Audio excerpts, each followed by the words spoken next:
दोस्तों, आज हम आपको एक ऐसी कहानी सुनाने जा रहे हैं जो न सिर्फ आपकी सोच को चुनौती देगी बल्कि आपको यह भी समझाएगी कि बाहरी दिखावट अक्सर झूठी होती है। तो चलिए इस दिलचस्प सफर में हमारे साथ शामिल होइए और जानिए कि इस कहानी का अंत क्या हुआ। लड़की बयान करती है, मेरे अब्बा का बिरयानी का ठेला था। वह एक बड़ी देग में बिरयानी पका कर ले जाते और वह आधे घंटे में ही बिक जाती थी क्योंकि वह बहुत मशहूर थी। मगर हैरत की बात यह थी कि हमने आज तक बिरयानी खाई तक न थी और अब्बा से कोई खूबसूरत औरत अगर बिरयानी लेने आती तो अब्बा एक शॉपर में डालकर उन्हें मुफ्त पकड़ा देते और जब बची हुई बिरयानी घर लेकर आते तो अम्मा को सख्ती से मना कर देते कि ख्याल करना कोई घर की लड़की ये चावल ना खा ले। एक रात बहुत भूख से आंख खुली तो फ्रीज से निकालकर मैंने बिरयानी खा ली, लेकिन अगले लम्हे ही मैं जमीन पर गिरकर बेहोश हो गई और जब आंख खुली तो यह देखकर रूह फना हो गई कि मैं तो। दोस्तों, आगे क्या हुआ, यह दिलचस्प कहानी सुनने के लिए हमारे साथ आखिर तक जुड़े रहिएगा। आइए आगे बढ़ते हैं। मेरा ताल्लुक एक मिडिल क्लास फैमिली से था जहां मेरे अब्बा का बिरयानी का ठेला था। वह हर सुबह बड़ी सी देग में बिरयानी पकाते और उसे एक रेडी पर रखकर ले जाते थे। आमतौर पर अब्बा की वापसी आधे घंटे के अंदर ही हो जाती थी क्योंकि उनकी बिरयानी इतनी मशहूर थी कि आधे घंटे में ही बिक जाती थी। इसके जायके की धूम दूर दूर तक थी। मैंने हमेशा यही देखा था कि अब्बा सुबह सुबह बिरयानी पकाते और फिर उसे रेडी पर रखकर ले जाते। मैंने कभी इस प्रक्रिया पर ध्यान नहीं दिया क्योंकि यह सब मेरे लिए बचपन से सामान्य था। एक दिन जब मैं कॉलेज से वापस घर गई तो घर में खाना नहीं पका था। मैंने अम्मा से कहा, खाना नहीं है तो मुझे बिरयानी ही डाल दें, मुझे बहुत भूख लगी है। और उस दिन मैंने सोचा कि मैंने आज तक अब्बा की देग की बिरयानी तो खाई नहीं है, क्योंकि जब भी मैं बिरयानी को कहती अब्बा घर में खुद बना कर देते और वाकई वो बहुत मजे की होती थी। मैंने कभी गौर ही नहीं किया कि जो देग अब्बा बेचने के लिए बनाकर लेकर जाते हैं उससे कभी भी हमारे घर में बिरयानी नहीं खाई गई। मुझे इसकी वजह का इल्म तो नहीं था, लेकिन जब अम्मा ने मना किया कि वह बिरयानी तुम नहीं खा सकती, मैं तुम्हें कुछ और बना देती हूं, तो मुझे बड़ी हैरत हुई कि वह बिरयानी जो पूरा शहर खाता है वह मैं क्यों नहीं खा सकती, या वह हमारे घर में क्यों नहीं खाई जा सकती। यही सवाल जब मैंने अम्मा से किया तो माँ ने मुझे डांट कर चुप करवा दिया। मुझे डांटते हुए कहा कि वह तो ठंडी हो गई है, बासी हो गई है, तुम रहने दो, मैं तुम्हें ताज़ा कुछ बना देती हूँ। उस वक्त तो मैं खामोश हो गई, लेकिन अब मुझे तजस्सुस होने लगा कि बिरयानी में ऐसा क्या है जो घर में नहीं खाई जा सकती। क्या मेरे माँ बाप मुझसे कुछ छुपा रहे हैं? क्या कुछ ऐसा है जो कि मुझे मालूम नहीं है? इस तरह के बहुत से सवाल मुझे तंग करने लगे और मैं उनके जवाब हासिल करने का फैसला कर लेती हूँ। इसके बाद से मैंने अब्बा पर नजर रखना शुरू कर दी, लेकिन हमेशा मेरे जागने से पहले अब्बा देग पका चुके होते, या जिस दिन दोपहर को उन्होंने जाना होता तो मेरे कॉलेज जाने के बाद पकाना शुरू करते। और मुझे भी समझ ना आई कि इस बिरयानी में ऐसा क्या होता है, क्योंकि मेरे सामने वह देग पकाई ही नहीं गई थी। एक दिन अब्बा ने दोपहर में बिरयानी लेकर जानी थी। मेरे कॉलेज जाने के बाद अब्बा ने बिरयानी पकाई और हमेशा की तरह रेडी पर रखकर उसे ले गए। उसी दिन मुझे कॉलेज से जल्दी छुट्टी हो गई तो मैंने जल्दी से अपने दोस्त का बुर्खा पहन लिया और अब्बा की रेडी के पास जाकर खड़ी हो गई। मैं देखना चाहती थी इस बिरयानी में ऐसा क्या है जो कि मुझसे छुपाया जा रहा है। अब्बा की रेडी के पास बहुत ज्यादा भीड़ थी, लोग लाइन लगाकर बिरयानी ले रहे थे। इतने में मैंने देखा कि एक खूबसूरत औरत आई और उसने जाकर अब्बा से कुछ कहा और अब्बा ने खामोशी से एक शॉपर में बिरयानी डालकर उसे पकड़ा दी और वह औरत पैसे दिए बगैर चली गई। मुझे बड़ी हैरत हुई कि यह कौन औरत थी और अब्बा ने इससे पैसे भी नहीं लिए। आखिर इसके पीछे क्या राज है? अब तो मुझे उस औरत का राज भी मालूम करना था। मैं अभी यही सोच रही थी कि एक और औरत आई और अब्बा ने उसे भी बिरयानी डालकर शॉपर पकड़ा दिया और उससे भी पैसे नहीं लिए। मुझे लगा कि जो भी खूबसूरत औरत आती है अब्बा उसे मुफ्त में बिरयानी दे देते हैं। मुझे अब अपने अब्बा पर गुस्सा आने लगा कि घर में जवान बेटी है और यह बाहर खूबसूरत औरतों को देखकर उन्हें मुफ्त बिरयानी खिला रहे हैं, और बिरयानी भी ऐसी जिसको घर की औरतों को खाने नहीं दिया जाता। ये सब क्या था?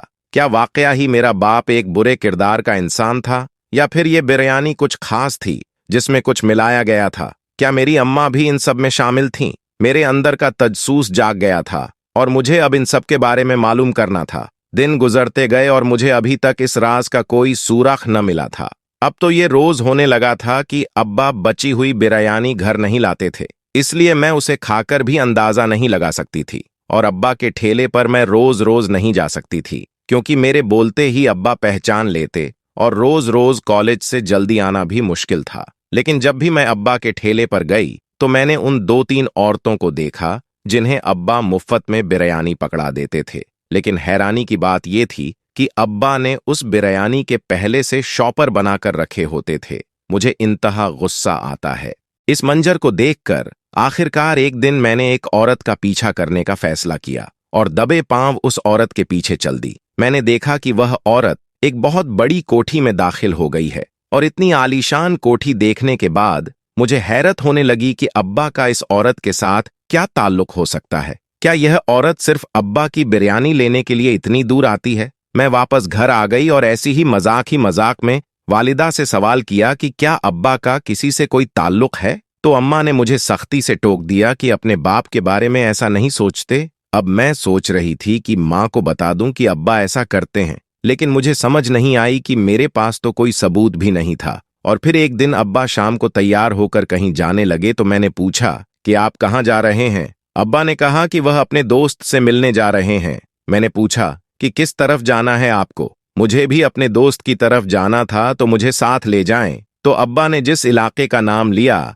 वह सुनकर मेरे पांव के नीचे से जमीन निकल गई, क्योंकि अब्बा ने उसी इलाके का नाम बताया जहां पर उस औरत का घर था जिसका मैंने पीछा किया था। अब तो शक की गुंजाइश ही नहीं रही थी कि अब्बा का उस औरत से कोई ताल्लुक है। मेरा दिल किया कि अब्बा को झंझोड़ कर कहूं कि इस उम्र में औरत से ताल्लुक रखते हैं, लेकिन मैं खामोश रही और अब्बा उस औरत से मिलने चले गए। मुझे अब्बा की हरकतें दिन ब दिन अलग अलग लगने लगीं और अब्बा से मेरी नफरत में इजाफा होने लगा, जो घर में जवान बेटी के होते हुए बाहर औरतों से ताल्लुक बनाते हैं। और फिर मेरी अम्मा को क्यों पता नहीं चलता कि वह कहाँ जाते हैं? औरत तो मर्द की नजर देख लेती है, तो क्या मेरी अम्मा को मालूम नहीं होता कि मेरे अब्बा ने बाहर औरतों से ताल्लुक बना रखा है? और मुझे हैरत तो उस औरत पर भी होती, क्योंकि इतनी दूर से सिर्फ बिरयानी लेने के लिए अब्बा के पास आती थी और एक बिरयानी की प्लेट के लिए अब्बा से ताल्लुक रखा हुआ था। और सिर्फ वही औरत, क्या दूसरी औरतों के भी तो मेरे अब्बा के साथ ताल्लुकात थे? मुझे अब्बा पर शदीद गुस्सा आता कि मैं बचपन से न जाने कितनी छोटी छोटी ख्वाहिशों को यही समझकर खत्म करती रही कि मेरे अब्बा गरीब हैं, ये कैसे पूरी करेंगे। उधर मेरा अब्बा बिरयानी भी औरतों पर मुफ्त में लुटाता है, जो हमारा कमाई का वाहिद जरिया है। ये सिलसिला चलता रहा और जब कभी अब्बा बची हुई बिरयानी घर लेकर आते तो अम्मा उसे फ्रिज में रखकर ताला लगा देती, ताकि मैं ना खा सकूं और ना ही अम्मा खुद खाती। अब तो मुझे जिद हो गई थी कि मैंने बिरयानी जरूर खानी है। एक दिन अपनी एक दोस्त को कहा कि उस जगह की बिरयानी बहुत मशहूर है, तो मेरे लिए ले आना। उसे मालूम नहीं था कि वह बिरयानी वाला मेरा बाप है। वह जाकर वहां से बिरयानी ले आई, लेकिन जब उसने बिरयानी खाई तो उसे वह जायका इतना अच्छा लगा कि उसने मेरे लिए कुछ नहीं बचाया और वह सारी खत्म कर गई। मेरे पूछने पर उसने कहा कि उस बिरयानी में एक नशा था। मुझे तो याद भी नहीं रहा कि तुमने वह मंगवाई थी। मैं तो वह सारी खा गई। उसने तो यह बात मुस्कुराते हुए कही, लेकिन मुझे लगा कि वह सच कह रही है। इस बिरयानी में सच में ही नशा है। तो क्या मेरा बाप नशावर बिरयानी सारे शहर को खिलाता है? और क्या इस बिरयानी से आने वाली कमाई हलाल है? क्या मेरे बाप ने मुझे बचपन से हलाल खाना ही खिलाया है? मैं तो अपनी नफरत में इस कदर सोच चुकी थी कि मैंने तय कर लिया था कि मुझे सबूत ढूंढना है कि मेरे बाप की बिरयानी में नशा मिलाया जाता है, और यह बात कानून को बतानी है ताकि मेरे बाप को सजा मिल सके। मेरा गुस्सा सिर्फ इस बात पर था कि वह दूसरी औरतों से क्यों रिश्ते रखता है। क्या सच में मेरे बाप गलत था? क्या वह बिरयानी में कुछ मिलाता था जो घर के किसी सदस्य को खाने नहीं देता था? क्या बाहर की औरतों के साथ रिश्ते सच में थे? और अगर थे तो इन रिश्तों में बिरयानी का क्या रोल था? और क्यों वह किसी और काम की बजाय हमेशा यही ठेला लगाता था? एक दिन सुबह बची हुई कुछ बिरयानी घर लेकर आए और हमेशा की तरह अब्बा ने उसे फ्रिज में रखकर ताला लगा दिया। रात को भूख लगने पर मेरी आंख खुली और मैंने देखा कि फ्रिज का ताला खुला हुआ था। मैंने तुरंत बिरयानी निकाली, उसे गर्म किया और खाने लगी। सच कहूं तो वह बिरयानी बहुत ही स्वादिष्ट थी और मुझे पता ही नहीं चला कि कब मैं पूरी प्लेट खत्म कर गई। खाना खाने के बाद मैं उठी ही थी कि मुझे चक्कर आने लगे और किचन के दरवाजे तक पहुंचते पहुंचते मैं गिर गई और बेहोश हो गई। जब दोबारा मेरी आंख खुली तो मैं अस्पताल में थी और अम्मा मेरे पास थीं। मैंने मम्मी से पूछा कि मुझे क्या हुआ था, तो अम्मा ने कहा कि तुम किचन के दरवाजे में बेहोश पड़ी थी और हम तुम्हें अस्पताल ले आए हैं। मैंने कहा कि डॉक्टर ने क्या कहा है, मुझे क्या हुआ है? तो अम्मा ने कहा कि डॉक्टर कहते हैं तुमने कोई दवाई खा ली है जिससे तुम बेहोश हो गई हो। मैंने उनको कहा कि मैंने तो सिर्फ बिरयानी खाई है, जिस पर अम्मा ने मुझे डांटा। जब मैं मना किया था तो फिर वह बिरयानी तुमने क्यों खाई? मैंने अम्मा से कहा वह बिरयानी पूरा शहर खा सकता है तो मैं क्यों नहीं खा सकती हूँ? और अगर वह दवाई बिरयानी में थी तो इसका मतलब है कि अब्बा पूरे शहर को बिरयानी दवाई वाली खिला रहे हैं। अब तो मैं यह बात सबको बताकर रहूंगी। इस बात पर मुझे अम्मा ने और भी सख्ती से डांटा और कहा कि मैं अपने बाप पर शक कर रही हूं, और वह बाप जिसने मुझे पाल पोस कर जवान किया है और उसी की बिरयानी की कमाई हमेशा मुझे खिलाई है और मेरी हर जरूरत पूरी की है, और मैं आज उस बाप की कमाई के जरिए पर शक कर रही हूं, और यह कि इस बिरयानी में कुछ भी नहीं था। तुमने ही जरूर कोई दवाई ली है, और अगर यह बात किसी को पता चली तो तुम पर खुदकुशी का केस बन सकता है। अभी तो हमने डॉक्टर से कहा है कि इसने कोई दवाई नहीं खाई, शायद सर दर्द की कोई गोली खाई होगी जो एक्सपायर हो गई होगी। अभी तो हमने बात बना ली है, लेकिन अगर तुमने ये बात किसी को भी बताई तो फिर तुम पर खुदकुशी का केस बन जाएगा। मैं तो अम्मा की बात सुनकर हैरान रह गई। मुझे इस बात पर अब कोई शक नहीं रहा कि मेरी अम्मा भी हर चीज में मेरे अब्बा के साथ मिली हुई है। मुझे अपने अब्बा के साथ साथ अपनी अम्मा से भी नफरत होने लगी, लेकिन मैं अम्मा की धमकी से डर गई थी कि अगर मैंने किसी को कुछ बताया तो मुझ पर ही कोई केस बन जाएगा। कुछ दिनों बाद मैं मुकम्मल तौर पर ठीक हो गई, लेकिन अपनी अम्मा और बाप की तरफ से मेरे दिल में नफरत आ गई थी, और मैं चाहती थी कि अब तो इस बिरयानी का राज मालूम करके ही रहूंगी। मैंने छुपकर अपने अम्मा और अब्बा को देखना शुरू कर दिया। वह जब भी बिरयानी पकाते तो ऐसा कुछ भी नहीं डालते थे जो कुछ अलग हो, लेकिन अगर वह उस वक्त कुछ नहीं डालते तो फिर बिरयानी में दवाई कहां से आती थी जिसने मुझे फौरन बेहोश कर दिया था। और सबसे बड़ी हैरत की बात यह है कि मैं तो बिरयानी खाते ही बेहोश हो गई थी, तो क्या बाकी लोगों को कुछ नहीं होता? और अगर लोगों को कुछ होता तो वह रोजाना क्यों बिरयानी लेने आते हैं? ऐसे बहुत से सवालात थे जिनके जवाब मुझे नहीं मिल रहे थे। मैंने आखिरकार उस औरत से मिलने का फैसला कर लिया, क्योंकि उसका घर मैंने देखा था।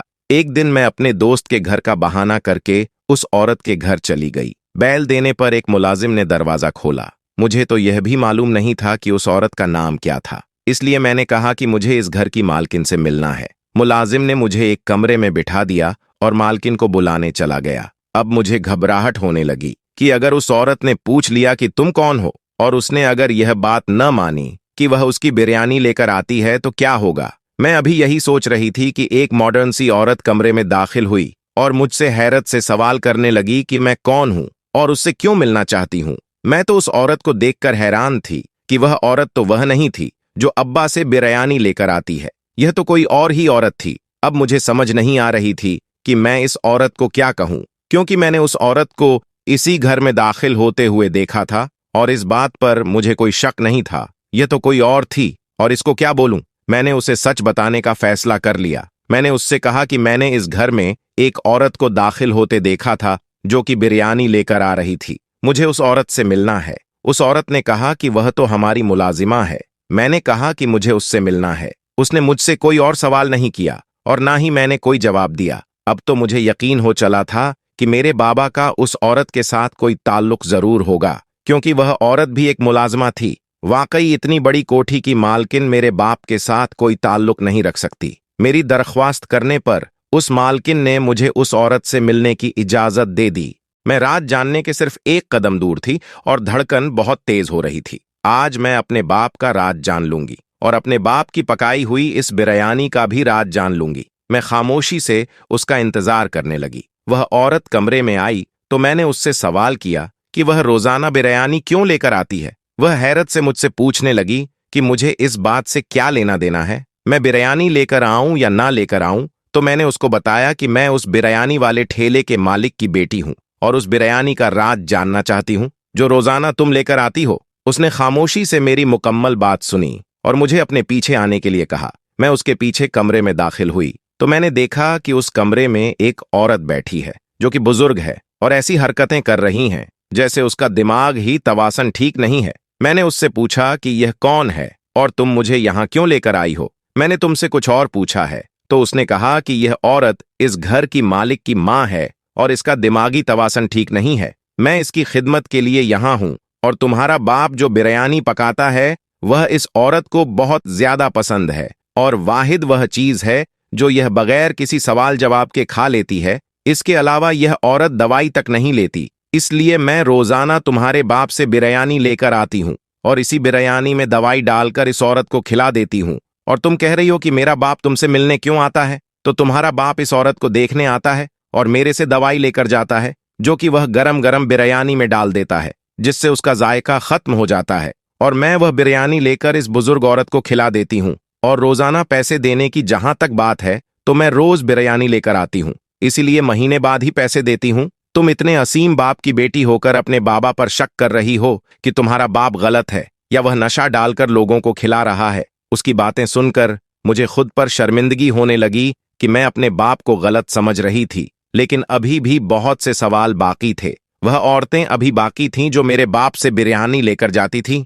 तो क्या मेरा बाप सारे शहर के लोगों को बिरयानी में दवाई डालकर खिलाता था? और अगर ऐसा नहीं था तो घर में मौजूद बिरयानी में कौन सी दवाई थी जो मैंने खा ली? और वह बिरयानी बाप घर क्यों लेकर आया था? अभी यह सवाल बाकी थे। अब मेरे पास एक ही रास्ता था, वह यह कि मैं सीधा सीधा अपने बाप से ही सवाल कर लूं। मैं वापस घर गई और सारे सवाल अपने बाप के सामने रख दिए। पहले तो वह मेरे सवाल सुनकर मुझे हैरत से देखने लगे। शायद उन्हें इस बात का दुख हुआ था कि मैं उनकी बेटी होकर उन पर शक कर रही हूं, लेकिन फिर वह खामोश हो गए और मुझे अपने साथ चलने के लिए कहा। मैं खामोशी से उनके पीछे चलने लगी। फिर वह मुझे एक ओल्ड होम में लेकर गए और जब मैं उस ओल्ड होम की मालकिन के कमरे में दाखिल हुई तो मुझे झटका लगा, क्योंकि यह तो वही औरत थी जो मेरे बाप से रोजाना बिरयानी लेकर जाती थी और उसने भी तकरीबन वही बात कही। इसके ओल्ड होम में कुछ बुजुर्ग ऐसे हैं जो कि खाना नहीं खाते और वह भी इस बिरयानी में ही दवाई डालकर इन बुजुर्गों को खिला देती है और इनका भी रोजाना का खाता है, इसीलिए वह भी रोज पैसे नहीं देती। अब तो मुझे अपनी सोच पर शर्मिंदगी होने लगी थी। मैंने फौरन अपने बाप से माफी मांगी, लेकिन एक सवाल अभी बाकी था कि घर में मौजूद बिरयानी मुझे क्यों नहीं खाने दी जाती और इस बिरयानी में दवाई कहां से आई? और इस सवाल का जवाब भी मुझे अपने बाप से ही मिल गया, क्योंकि बिरयानी इतनी मशहूर है कि वह कभी बची ही नहीं। और वह बिरयानी जो वह घर लेकर आते हैं, कभी कभी वह बिरयानी ओल्ड होम वाली होती है जो ये औरत नहीं लेकर जाती। और इस बिरयानी में क्योंकि दवाई मिक्स होती है, इसलिए दूसरे दिन इस बंदे को दे दी जाती है जिसके लिए बनाई जाती है। वह बिरयानी जो मैंने गलती से उस रात को खा ली थी, उस कोठी वाली औरत के लिए बनाई गई थी। अब तो मुझे समझ नहीं आ रही थी कि मैं अपने बाप से माफी कैसे मांगू। मैंने फौरन हाथ जोड़कर अपने माँ और बाप दोनों से माफी मांगी और दोनों ने पूरे दिल से मुझे माफ कर दिया। समझ आ गई थी कि हमेशा जो आंखें देखती हैं वो सच नहीं होता। दोस्तों, कृपया कमेंट में बताइए कि आपको इस कहानी से क्या सीखने को मिला। हमें उम्मीद है कि वीडियो आपको पसंद आई होगी। अगर हाँ, तो इसे लाइक करें और अपने दोस्तों के साथ शेयर करना न भूलें। जाते जाते यह भी चेक कर लें कि आपने हमारे चैनल को सब्सक्राइब कर लिया है। अगर नहीं किया है तो तुरंत सब्सक्राइब करें और बेल आइकन को भी क्लिक करें ताकि हमारी आने वाली वीडियो की सूचनाएं आपको समय पर मिल सकें। अपना ध्यान रखें और उन लोगों का भी ख्याल रखें जिनका कोई ख्याल नहीं रखता। अगले वीडियो में फिर मुलाकात होगी। तब तक के लिए अल्लाह हाफिज।